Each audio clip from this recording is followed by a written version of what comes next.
नितीश कुमार यांनी पुन्हा भाजपसोबत सरकार स्थापन केल्याने आधीच इंडिया आघाडीला तगडा झटका बसला आहे। त्यात आता दिल्लीचे मुख्यमंत्री आणि आप प्रमुख अरविंद केजरीवालांनी हरियाणात आगामी विधानसभा निवडणुका स्वबळावर लढण्याचा निर्णय घेतला आहे। याआधी पश्चिम बंगालमधील निवडणुका एकट्याने लढण्याचा निर्णय मुख्यमंत्री ममता बॅनर्जी यांनी घेतला होता। त्यामुळे आता इंडिया आघाडी पूर्णतः विखुरलेल्या स्थितीत आहे। राष्ट्रवादीत 2 गट पडल्यानंतर आता सुप्रीम कोर्टात आमदार अपात्र प्रकरणी लढा सुरू आहे। त्यातच आता सुप्रीम कोर्टाने विधानसभा अध्यक्ष राहुल नार्वेकर यांना मुदतवाढ दिली आहे। 15 फेब्रुवारीपर्यंत ही मुदतवाढ देण्यात आली आहे। त्यामुळे नार्वेकरांना 15 तारखेपर्यंत निर्णय घ्यावा लागेल। दरम्यान याआधी राहुल नार्वेकर यांना 31 जानेवारीपर्यंत या प्रकरणी निकाल देण्याचे आदेश सर्वोच्च न्यायालयाने दिले होते। राज्याच्या राजकारणात कधी काय होईल सांगता येत नाही। त्यातच ठाकरे गटाचे खासदार विनायक राऊत यांनी छगन भुजबळांवर खळबळजनक दावा केला आहे। छगन भुजबळ जी भूमिका घेत आहेत त्यामागे षडयंत्र आहे। छगन भुजबळ सुद्धा थोड्या दिवसांमध्ये अजित पवार गटापासून दूर होणार आहेत। छगन भुजबळ कदाचित स्वतंत्र पक्ष देखील स्थापन करू शकतील असे ते म्हणाले। शिंदे गट आणि अजित पवार गट एकत्र नांदणे शक्य नाही असेही ते म्हणाले। राज्य शासन आणि हायड्रोजन ऊर्जा निर्मिती करणाऱ्या विकासांमध्ये काल मुख्यमंत्री एकनाथ शिंदे आणि उपमुख्यमंत्री देवेंद्र फडणवीस यांच्या उपस्थितीत सामंजस्य करार करण्यात आला। 2,70,000 कोटींचे हे व्यवहार करण्यात आल्याची माहिती फडणवीसांनी दिली। ग्रीन हायड्रोजन क्षेत्रात मोठे करार झाल्याचे ते म्हणाले। स्टीलमध्ये 70,000 कोटींची गुंतवणूक करण्यात आली आहे असेही फडणवीसांनी सांगितले। मराठा आरक्षणाप्रकरणी राज ठाकरेंचा प्रश्न योग्य आहे। मुख्यमंत्री फसवणूक करत आहेत। जरांगे पाटील साधा माणूस आहेत असे खासदार संजय राऊत म्हणाले आहेत। ते पुण्यात बोलत होते। तसेच गृहमंत्री देवेंद्र फडणवीस सागर बंगल्यावरील गुंडांचे बॉस आहेत। मंत्रिमंडळात मतभेद स्पष्ट दिसतात। भुजबळ वेगळी तर फडणवीस वेगळी भूमिका घेतात असेही राऊत म्हणाले। कोणत्याही पदापेक्षा जात धर्म आणि देश महत्त्वाचे आहेत असे म्हणत मराठा आरक्षण प्रश्नी सरकारने पुनर्विचार करावा असा सल्ला केंद्रीय मंत्री नारायण राणेंनी राज्य सरकारला दिला। लढवय्येपणाचा वारसा आणि इतिहास असलेल्या मराठा समाजाचे खच्चीकरण होणार नाही याची काळजी घ्यावी। स्वाभिमानी मराठा कुणबी आरक्षण घेणार नाही। याशिवाय तसे केल्यास ओबीसी समाजावर अतिक्रमण होईल असेही यावेळी बोलताना राणे म्हणाले। इंडिया आघाडीत पडत असलेल्या फुटीवरून भाजप नेते आशिष शेलार यांनी ठाकरे गटावर जोरदार टीका केली आहे। ममता बॅनर्जी म्हणतात एकला चलो रे, केजरीवाल म्हणतात स्वबळावर लढणार। वंचितच्या मनात अजून शंका कुशंका आहेत।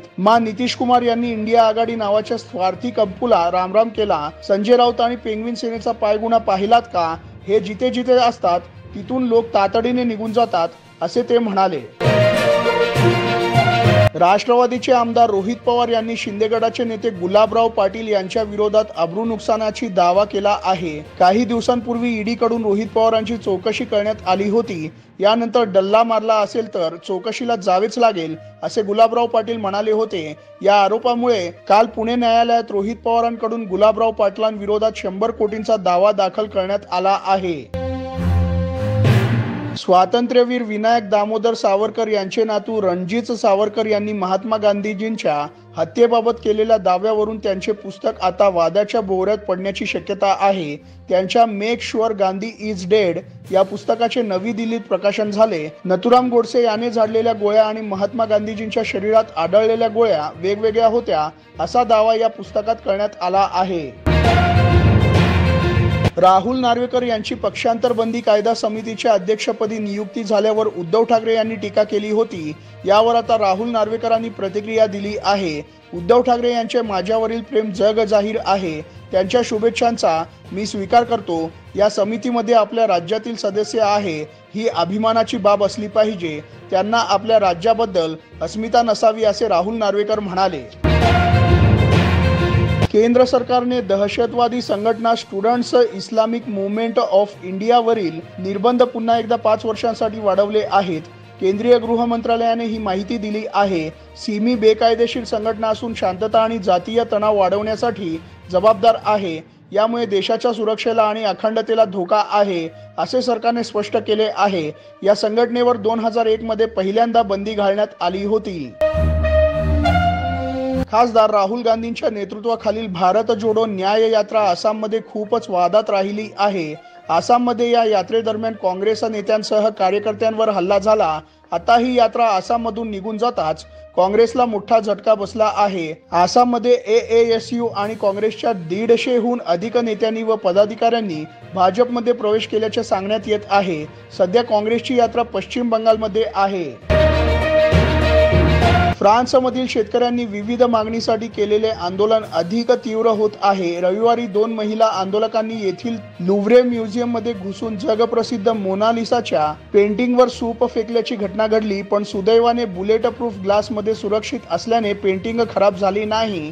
या घटनेचा व्हिडिओ सोशल मीडियावर व्हायरल होत आहे। या आधी ही पेंटिंगवर ॲसिड केक फेकण्याच्या घटना घडल्या आहेत। हरित हायड्रोजन काळाची गरज असून त्यासाठी महाराष्ट्रात 2,76,300 कोटी गुंतवणूक करणाऱ्या 7 प्रकल्पांसाठी काल विविध कंपन्यांसोबत सामंजस्य करार करण्यात आले। या माध्यमातून 64,000 रोजगार मिळणार असल्याची माहिती मुख्यमंत्री एकनाथ शिंदेंनी दिली। सह्याद्री अतिथीगृहात काल मुख्यमंत्री शिंदे, उपमुख्यमंत्री देवेंद्र फडणवीसांच्या उपस्थितीत हायड्रोजन ऊर्जा निर्मिती करणाऱ्या कंपनीमध्ये करार करण्यात आला। मराठा आरक्षणाबाबत 19 फेब्रुवारीपर्यंत काहीच बोलणार नाही असे म्हणत आमदार बच्चू कडूंनी मराठा आरक्षणावर सावध भूमिका घेतली। श्रीरामपुरात उभारण्यात आलेल्या दिव्यांग भवनाचे बच्चू कडूंच्या हस्ते लोकार्पण झाले। त्यानंतर ते बोलत होते, दिव्यांग मंत्रालय स्थापन होऊन 1 वर्ष झाले, मात्र खालच्या स्तरावर नियुक्ती झाल्या नाहीत। दिव्यांग भवन तालुक्याच्या ठिकाणी होत आहे, याचा आनंद आहे असेही कडू म्हणाले। भारताविरोधात पावले उचलणारे मालदीवचे राष्ट्रपती मोहम्मद मुइझींची खुर्ची धोक्यात आली आहे। मालदीवमधील प्रमुख विरोधी पक्ष मालदिवियन डेमोक्रॅटिक पार्टीने मुइझून विरोधात महाभियोग प्रस्ताव आणण्याची तयारी केली आहे।